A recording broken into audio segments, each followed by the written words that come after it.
Salam alaikum, مرحبا بكم في هذه الفيديو. دونك هذه تكون la troisième et la dernière partie de هذا concours 2021, concours pour accéder à la faculté de médecine et de pharmacie. Donc là, on a la question 75.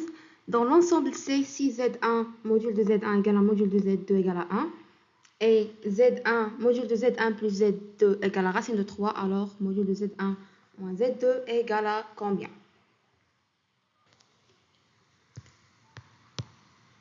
Donc, on pose Z1 égale à A1 plus I B1. Z2 égale à A2 plus I B2. Donc, on a module de Z1 égale à racine de A1 au carré plus B1 au carré. Module de Z2 égale à racine de A2 au carré plus B2 au carré, qui est égal à 1, égal à 1. Et on a module de Z1 plus Z2 égale A1 plus I B1 plus A2 plus I B2, qui est égal à racine de A1 plus A2 au carré plus B1 plus B2 au carré. Donc, module de Z1 plus Z2 égale à la racine de A1 au carré plus B1 au carré plus A2 au carré plus B2 au carré plus 2A1 A2 plus 2B1 B2. Et on a A1 plus B1, racine de A1 plus B1 égale à 1, donc A1 plus B1 égale à 1.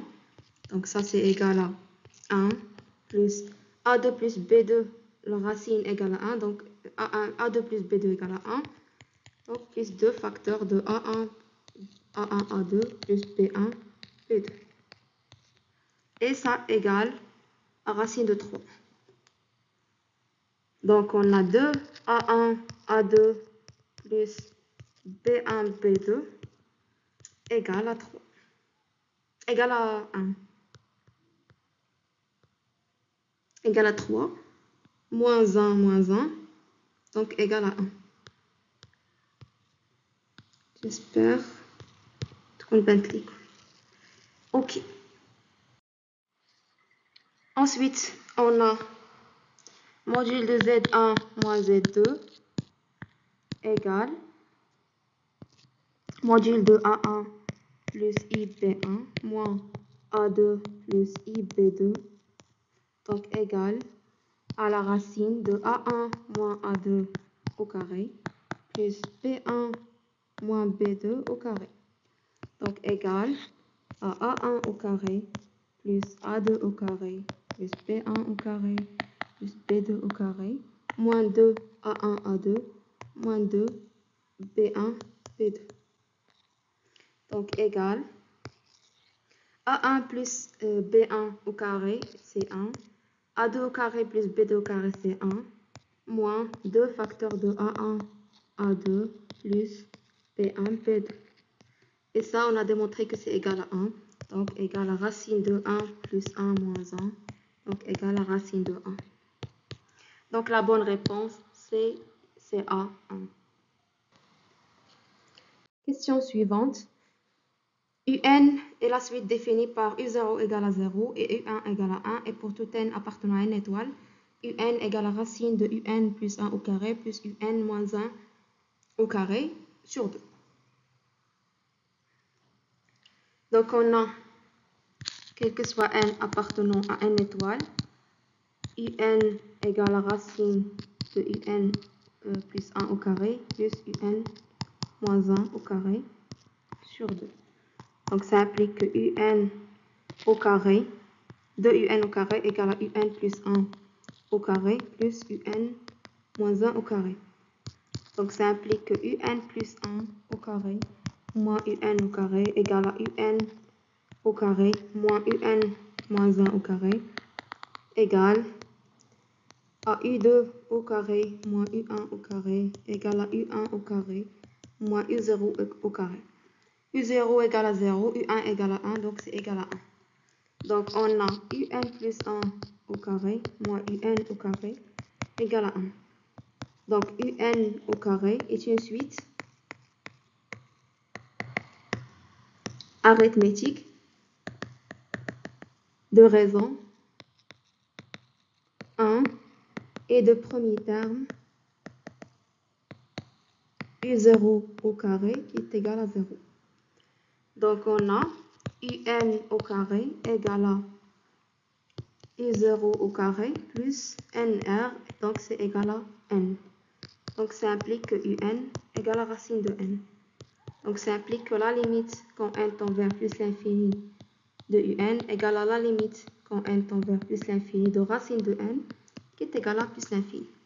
Donc, la bonne réponse, c'est la réponse B, plus l'infini. Question suivante, soit A, B appartenant à R au carré et F la fonction définie sur R par f de x égale à ax plus b si x inférieur ou égal à 0 et f de x égale à 1 sur 1 plus x si x supérieur strictement à 0. La fonction f est dérivable en 0 si seulement si. Donc on doit chercher la condition suffisante et nécessaire pour que f soit dérivable en 0. Donc premièrement, réflexe, on va calculer la limite en 0 sur 0 plus et 0 moins. La limite quand x tend vers 0 plus de f de x moins f de 0 sur x moins 0 égale à la limite quand x tend vers 0 plus de ax plus b moins b, parce que b c'est f de 0, sur x égale à a. La limite quand x tend vers 0 moins de f de x moins f de 0 sur x moins 0 égale à la limite quand x tend vers 0 moins de 1 sur 1 plus x moins b sur x, qui est égal à la limite quand x tend vers 0 moins de 1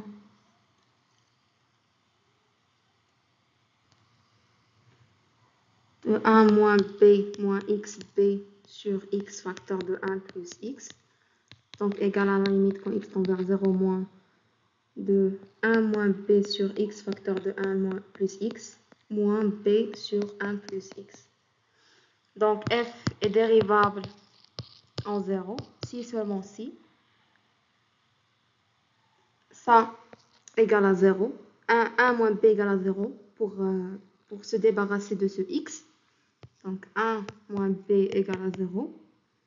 Et pour avoir cette limite égale à cette limite, il faut que moins b, 1 plus x en 0, c'est 1. Donc moins b égale à 1. Et moins b égale à 1. Donc ça implique que b égale à 1 et a égale à moins 1. Donc la bonne réponse, c'est la réponse B.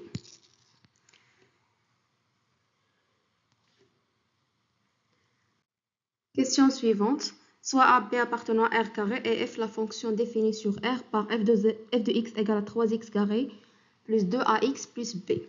Si l'intégrale entre moins 1 et 1 de f de x dx inférieure à 2, alors le nombre de solutions dans R de l'équation f de x égale à 0 est combien? Donc déjà, cette fonction, elle est de second ordre, donc directement on calcule le delta. Le delta, c'est 2a au carré moins 4 fois 3 fois b. Donc, c'est égal à 4a au carré moins 12b. Donc, ça dépend du delta, le nombre d'équations. Donc, on a l'intégrale entre moins 1 et 1 de f de x dx inférieur à 2. Donc, ça implique on va essayer de chercher une condition qui va nous aider. Donc, l'intégrale entre moins 1 et 1 de 3x carré plus 2ax plus b dx inférieur à 2. Donc, ça implique que x à la puissance 3 plus ax carré plus bx entre moins 1 et 1 inférieur à 2. Donc, ça implique que 1 plus a plus b moins 1 plus a moins b inférieur à 2. Donc, ça implique que 1 plus A plus B plus 1 moins A plus B inférieur à 2. Donc, ça implique que 2 plus 2B inférieur à 2. Donc, ça implique que B négatif. Puisque B négatif, donc delta, donc moins 12B positif, donc 4A carré moins 12B positif. Donc, F admet deux solutions. Dans R. Voilà, donc la bonne réponse, c'est la réponse C. Question suivante. Le plan complexe est rapporté un repère orthonormé direct. Soit Z1 et Z2, les deux solutions de l'équation d'inconnu Z. Z carré moins sinus 2 alpha Z plus sinus carré de alpha égale à 0. La valeur de alpha pour laquelle les points O, M de Z1, M de Z2 sont les sommets d'un triangle équilatéral. Et donc déjà, on détermine les Z1 et Z2 solutions de l'équation. Donc comme d'habitude, delta, sinus 2 alpha au carré moins 4 sinus carré de alpha, qui est égal à 2 sinus alpha cosinus alpha, le tout au carré moins 4 sinus carré de alpha, qui est égal à 4 sinus carré de alpha fois cosinus carré de alpha moins 4 sinus carré de alpha. C'est 4 sinus carré de alpha, facteur de cosinus carré de alpha moins 1. Cosinus carré de alpha moins 1, c'est moins sinus carré de alpha, donc ça donne moins 4 sinus à la puissance 4 de alpha. Ça, c'est le delta. Delta est négative. Z1 égale sinus 2 alpha moins 2i, parce que delta c'est 2i sinus carré de alpha au carré, moins 2i sinus carré de alpha sur 2. Et Z2 c'est sinus 2 alpha plus 2i sinus carré de alpha sur 2. Donc ça donne Z1 égale sinus alpha, 2 sinus alpha cosinus alpha plus 2i sinus carré de alpha sur 2, moins 2i, pardon, il y a moins, qui est égal à sinus alpha, facteur de cosinus alpha, moins i sinus alpha. Donc c'est égal à sinus alpha, exponentielle moins i alpha. Ça c'est Z1. Z2, c'est le conjugué, donc c'est sinus alpha, exponentielle i alpha.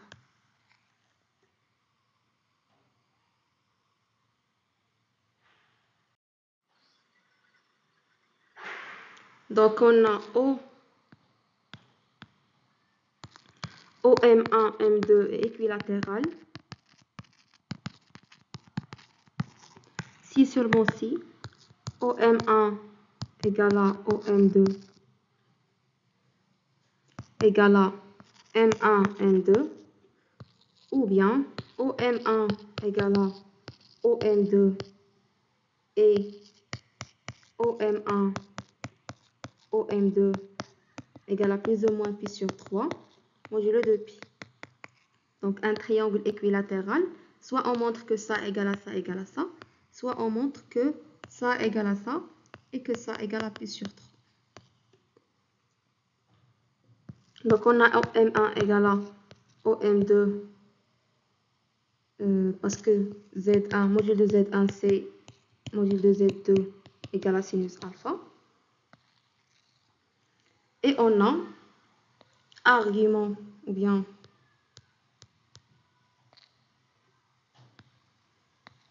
OM1, OM2 égale argument de Z2 sur Z1 égale à argument de Z2 moins argument de Z1 modulo de pi. Modulo de pi qui est égal, l'argument de Z2 c'est alpha. L'argument de Z1, c'est moins alpha. Donc, c'est alpha plus alpha modulo de pi. Donc, c'est égal à 2 alpha modulo de pi. Pour que le triangle soit équilatéral, il faut que 2 alpha soit égal à pi sur 3 modulo de pi. Donc, il faut que alpha soit égal à pi sur 6 modulo de pi. Donc, le triangle OM1, OM2 est équilatéral si seulement si alpha égale à pi sur 6. Donc, la réponse, c'est D. Dernière question. Pour tout entier naturel non nul n et pour tout réel x, on pose fn de x égale à exponentielle moins x moins nx. Donc, on va démontrer quelle est la bonne relation. Donc, on a f est continu, fn est continu et dérivable sur R. On a fn de 0 égale exponentielle moins 0 moins n fois 0, donc c'est égal à 1. Fn de 1 égale à exponentielle moins 1 moins n, donc c'est égal à 1 sur e moins n, donc égal à 1 moins n e sur e, donc négatif. Fn de moins 1, c'est égal à e plus n, donc positif. Donc déjà, la solution, elle doit être dans l'intervalle 0,1. Donc on a éliminé cette relation, celle-là aussi. Donc on a f est continu dérivable sur R, fn de 0 négatif, positif, fn de 1 négatif. Quel que soit x appartenant à R, on a f' de x égale à moins exponentielle moins x moins n. Donc négatif. Donc f est strictement décroissante sur R. Donc d'après le théorème de valeur intermédiaire, il existe une seule AN qui appartient à 0,1, tel qu'on a Fn de AN égale à 0. Fn de AN égale à 0, donc ça implique que exponentielle moins AN moins n AN égale à 0. Donc on a n AN égale à exponentielle moins AN. Donc on doit calculer cette limite. Donc on a la limite quand n tend vers plus l'infini de n à n égale à la limite quand n tend vers plus l'infini de exponentielle moins an. Déjà on a an compris entre 0 et 1 strictement. Donc moins an compris entre moins 1 et 0. Donc exponentielle moins an est comprise entre exponentielle moins 1 et 1. Donc la limite de n à n كاينه ما بين 1 sur e ou 1. 0 ما كاينش في هاد les deux cas, donc on a éliminé cette relation. Donc la limite ديال n à n غتكون يا اما et aussi on a e ما كايناش في l'intervalle 1 sur e 1. Donc la bonne réponse c'est la première réponse. Donc la limite quand n tend vers plus l'infini de n à n égale à 1.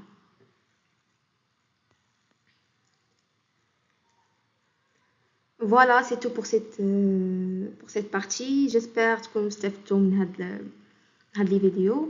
كنتمنى تكونوا استفدتوا. À la prochaine إن شاء الله. السلام عليكم.